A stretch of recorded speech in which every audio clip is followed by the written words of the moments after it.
Imagine not having access to a flushing toilet, a clean and reliable source of water, and access to good hygiene.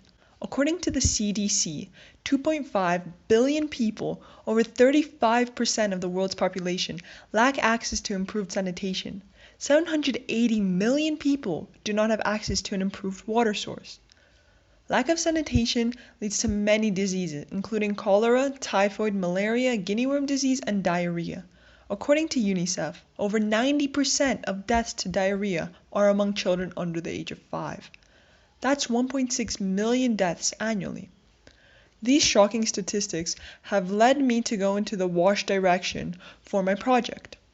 WASH stands for Water, Sanitation, and Hygiene.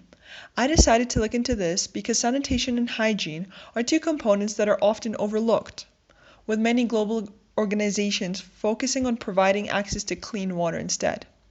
Yet, what is a huge contaminant of water sources in the first place? This problem is also related to goal number 6 of the United Nations 17 Sustainable Development Goals, which is to ensure clean water and sanitation for all. This year, through the design process, it really has been a design cycle for me. I've really gone back and forth between the different components of the design cycle, especially the learn and the create stage. I'd research, then I design, I'd research, then I design. I would do that quite often.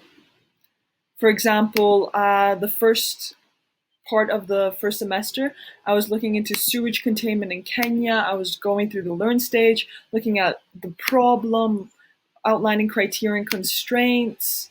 I was looking at composting toilets, learning about treatment of actual fecal matter. I was narrowing everything down, and when I finally managed to put it all together and just throw my first few designs of composting toilets together on paper, I kind of looked at them and I decided that I wanted to look into urine treatment, more of a niche for me. Then started looking, I went back to the learn stage. I started looking into urine treatments, referring back to older research, looking at new research. I was writing scientific write-ups about what evapotranspiration is. I was looking at soak pits, a lot of different things. And then I finally managed to create a few designs. And these things were one of my biggest achievements because, first of all, finding a niche in this huge, huge area and this huge problem with huge people like Bill Gates tackling this issue was first very intimidating and also very confusing because of the amounts of information. And for me, it was a huge achievement to be able to compress it all down, summarize it, and then combine bits and pieces of ideas and throw them on paper.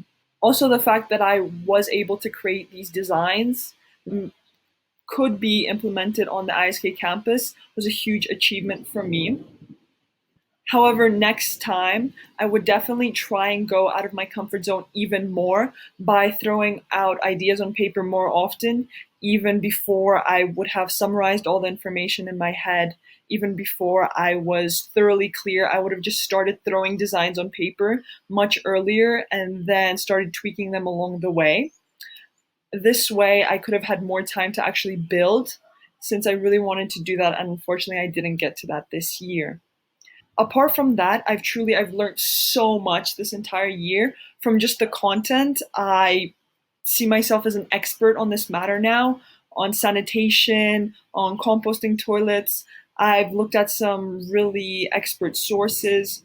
I'm really confident with my knowledge of this topic.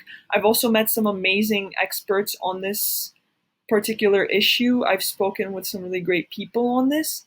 I've also learned so much about myself from the things I'm passionate about, how I manage my time, how I keep motivated. This was also a great opportunity for me since I got to explore subjects that I am passionate about, and this way it really helped me narrow down what I want to do in the future, especially before IB.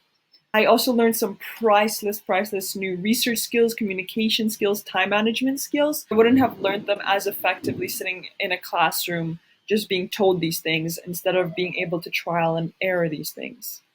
Overall, I'm really, really happy I got this opportunity. I learned so much and I will definitely do this next year.